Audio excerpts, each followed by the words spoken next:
que você conhece de Goiás? Tesouros do Brasil veio aqui no sertão goiano para mostrar para vocês essa joia de cidade que é Goiás Velho.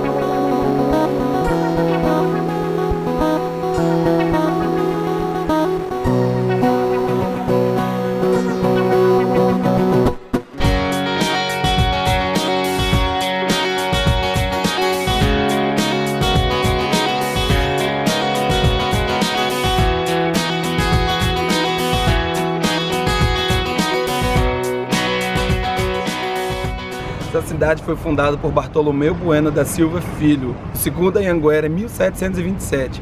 E visitar Goiás Velho é dar um passeio no Brasil colonial, lá do ciclo do ouro.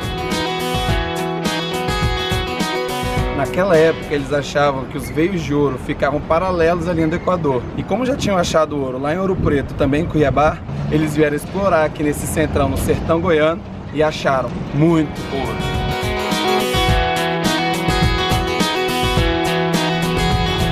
Esse rio aqui embaixo de mim é o Rio Vermelho e é a fonte de todo o ouro aqui da região. Aqui nessa região não tinha minas escavadas, o ouro era todo encontrado na margem dos rios, é o chamado ouro de aluvião. Aqui dessa ponte para cima, que os moradores da cidade ainda usam esse rio, mas agora é só para nadar.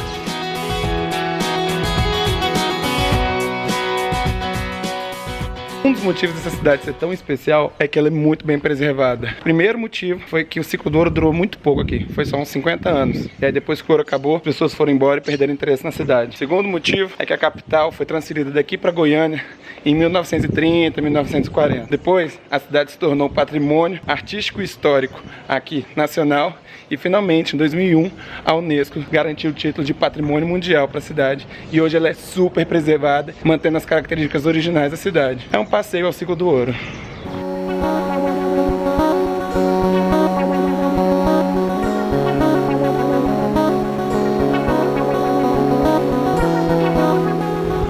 Goiás é uma cidade com muitas igrejas. Como tinha muito dinheiro rolando aqui, a coroa portuguesa também estava sempre associada e ligada à religião, não tinha como. Então ela tem igreja para todo lado. Hoje em dia, como não há necessidade de mais tantas igrejas, apenas duas delas ficam abertas. A de Santana, que foi a primeira igreja fundada aqui, e a igreja do Rosário.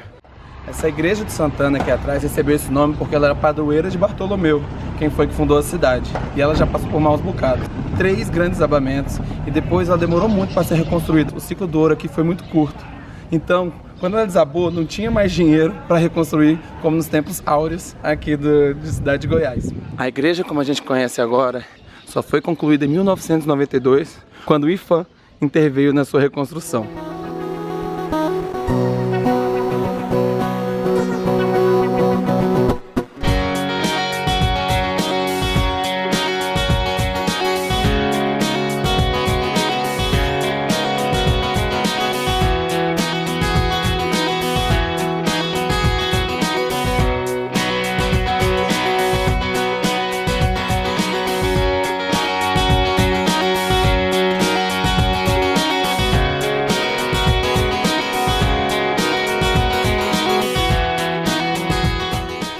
Aqui é a igreja de Nossa Senhora do Rosário.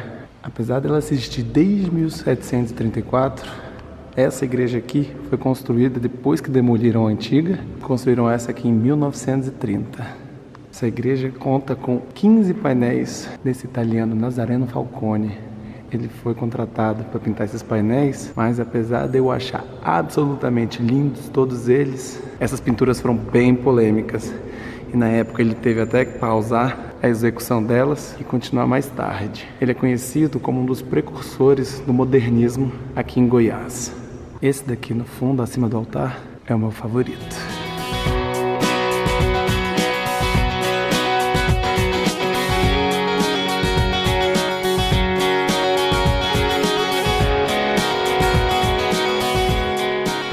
Estou indo conhecer agora essa igreja aqui na frente, a Nossa Senhora da Boa Morte, que infelizmente teve seu interior todo destruído por um incêndio e hoje abriga o Museu de Arte Sacra aqui da cidade de Goiás.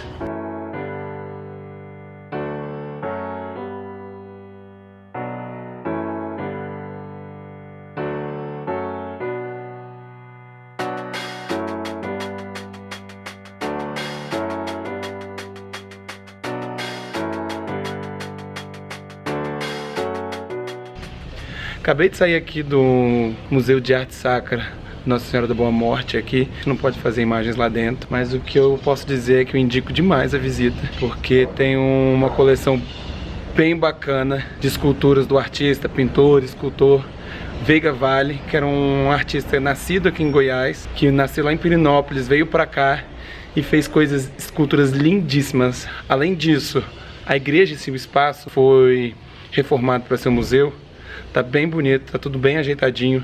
Tem uma coleção de pratarias e de peças em ouro que eram usadas em cerimônias religiosas, que também estão aqui dentro. A visita ao museu é guiada por uma pessoa que te explica tudo, explica bastante sobre a história de Veiga Vale, a história da religião aqui em Goiás. Recomendo demais que vocês venham para aqui.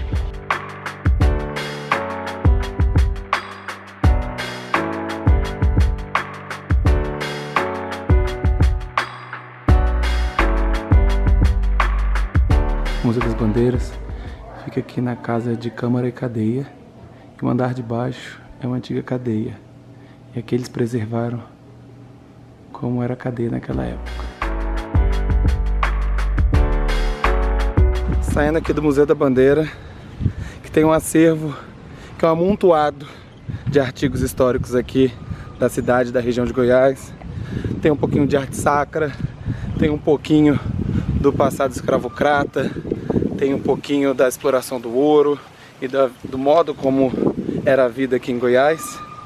Inclusive tem um mapa de 1782 com o plano diretor aqui da cidade. E muito engraçado porque a gente ficou olhando, observando ali, e a cidade está exatamente igual. A planta, as ruas estão distribuídas da mesma forma. É incrível como ficou preservado.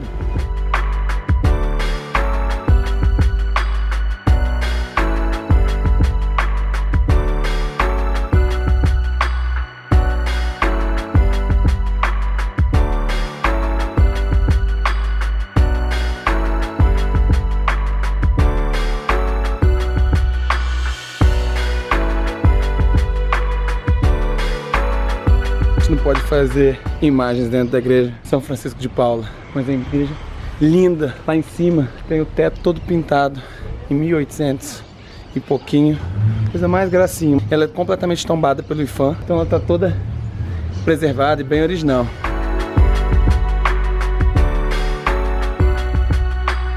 Aqui atrás de mim tem o Palácio do Conde dos Arcos, que recebe esse nome exatamente porque era o nome do primeiro governador privativo aqui da cidade de Goiás. Hoje o palácio foi transformado no museu, que mostra um pouco de como foi a vida política aqui da cidade durante todos esses anos. Uma vez por ano a capital é transferida lá de Goiânia e volta a ser Goiás. E o governador fica hospedado aqui. Então eles mantêm os cômodos do governador, tem cozinha, banheiro, que são realmente utilizados pelo governador.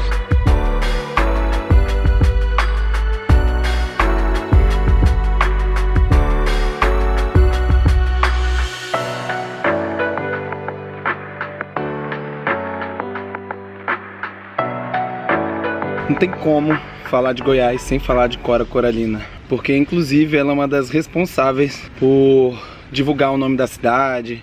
Muita gente vem pra cá atrás de saber um pouco mais dela, de conhecer qual era o cenário das poesias tão bonitas que ela já publicou. Acabei de sair do museu dela, não pode filmar lá dentro do museu dela. No tempo que eu passei por aqui, eu conversei, perguntei bastante. Você chegou a conhecer Cora? Qual é a influência da Cora hoje em Goiás?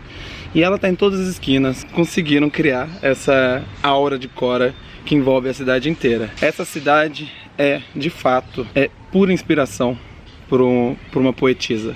É mágico. E quanto mais a gente pergunta para as pessoas sobre Cora, o que você sabe de Cora, qual foi a influência de Cora? Cora é uma figura muito polêmica aqui na cidade de Goiás, porque muito jovem ela se apaixonou por um cara separado, e isso naquela época, né, era um escândalo. Isso foi nos idos. Ela nasceu em 1889, ela tinha 21 anos quando conheceu esse cara, e ela resolveu fugir com ele daqui da cidade de Goiás. Foi pro interior de São Paulo. E isso foi um escândalo na época. As pessoas falaram muito mal dela, a família dela ficou muito mal falada. E Cora também já tinha seus outros traumas, porque o pai dela morreu quando ela tinha 1 ano e pouquinho, ela nunca chegou a conhecer o pai dela. Então tem poesia sobre isso, sobre o fato dela nunca ter conhecido o pai dela. Aí a história de Cora é bem conturbada, né? Tipo, ela era uma mulher muito à frente do seu tempo. E aí talvez por isso que a priori ela não coube aqui em Goiás. Depois que ela criou todos os filhos, que o marido dela morreu de pneumonia, ela volta pra cá com 60 e poucos anos, 65 anos. Nesse tempo, ela ainda não tinha nenhum livro publicado. Cora chegou a ser convidada para participar da Semana de Arte Moderna em 1922 e o marido dela não deixou. E esse nome Cora Coralina, que quer dizer coração vermelho.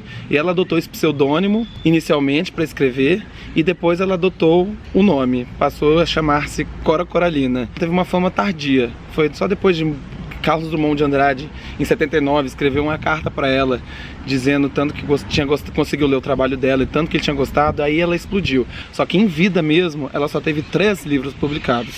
E aí, depois de sua morte, ela teve mais 13 livros publicados, inclusive um livro de receitas. Cora se considerava, antes de ser poeta, ser uma doceira. Inclusive, eu tô aqui, nesse jardim, que era da casa dela, e daqui que ela tirava a maioria das frutas que ela fazia os seus doces. Normalmente eram frutas cristalizadas, laranja, figo, limãozinho, uma coisa de insider aqui. E ela tem uma fama não muito boa com as pessoas daqui, porque quando ela voltou, ela tratava os moradores aqui de uma maneira meio ríspida, que era quase que uma reação pela forma como ela foi tratada e como a família dela foi tratada. E aí, se você pergunta para as pessoas, elas falam: Cora não gostava muito da gente aqui, ela era meio ríspida. Mas logo depois eles já engancham com, mas chegava turista, chegavam pessoas de fora, ela sempre foi um amor de pessoa. Eu espero que eu tenha conseguido passar um pouco, criar pelo menos interesse por Cora. Quem não conhece, quem nunca leu a obra dela, eu sugiro que leiam, que venham visitar Goiás e que tudo faz mais sentido. Os livros dela, as poesias, junto com visitar a casa dela, junto com visitar a cidade, tudo faz muito sentido e a poesia toma uma outra dimensão. Acho que foi, né?